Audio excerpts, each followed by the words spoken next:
Whenever someone's talking to you about God, do you ever notice how there's always like this voice in the back of your head being skeptic, saying like this isn't true, like you can't believe this? I wonder, are you ever skeptical of this skeptical voice that's in your head? You know, we're skeptical about a lot of things, but when it comes to anything that helps us to be immoral, we're never skeptical about it. Whenever people are telling you about the planet being billions and billions of years old, we don't think twice about it. We just accept it. And I think it's just one of the craziest things in the world. Like, when we really sit there and think about it, like, how do you people know how old the planet is? How do you know so much about these dinosaurs by just looking at some bones? How could you possibly know how old they are? There's no date stamped on them. Carbon-14, if there's carbon-14 found in anything, it's not evidence of it being millions of years old, because carbon-14 only lasts thousands of years. The Bible tells us in 1 Thessalonians 5:21, test all things and hold to what is good. That means test everything.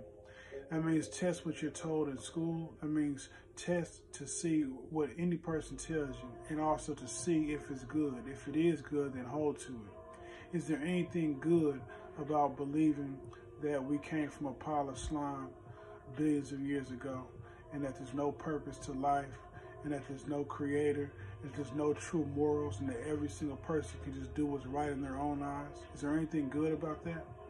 Of course not. If you believe this, it's going to lead to you believing that morals are not concrete, they're not solid, that you don't have to do anything, there's no right and there's no wrong. That is not good.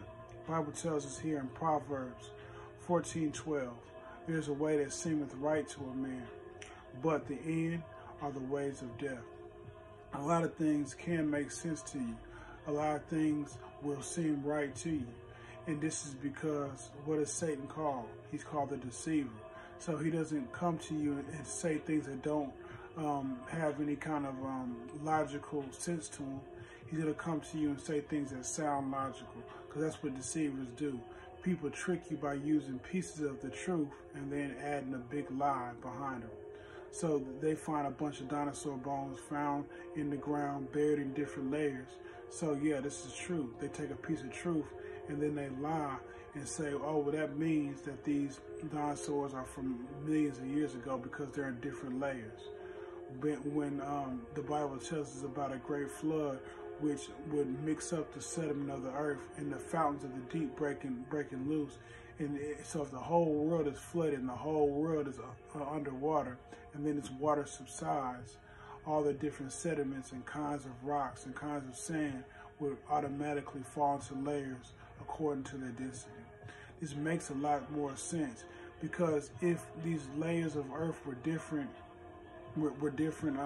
ages, what would make them lay down this way? Why would they even, you know, where is this new dirt coming from? Where is this new matter coming from? It's not falling from the sky today. And why aren't we having animals turning into fossils today? If you look up how to create a fossil, you'll see that it's by something being in a wet surface. It has to be buried rapidly, and it has to be buried in water. This all adds up with the worldwide flood of Noah's days. There's also hundreds of different cultures that have an account of a worldwide flood. Is it just a coincidence that so many different cultures all over the world have this remembrance of a worldwide flood? Is it just coincidence, or is it possible that they're all recounting the same account of a worldwide flood? I believe it's obvious that it's the latter. You know, as the Bible tells us to test all things, there's only a few tests that we really need to take that already cancel out the earth being as old as secular scientists say it is. One of them is the soft tissue that is found inside of dinosaur bones.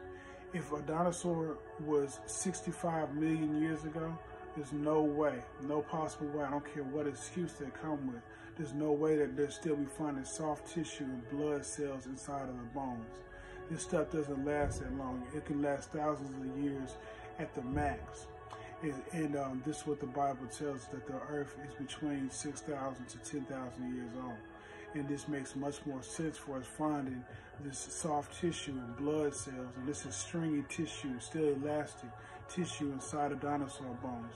This shows us that there's no way that these bones can be 65 million years old.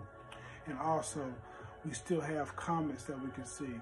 Comets can't live any longer than about 10,000 years old because they're a big mass of ice and rock that are melting away as they make their rounds around the sun. But there's no way that they can live, they can be around for more than about 10,000 years old. So this also shows us, look, we still have comets. So that also shows us that this universe is not as old as secular scientists are trying to make it out to be. These are just a few of the tests that already cancel out these billions and billions of years old.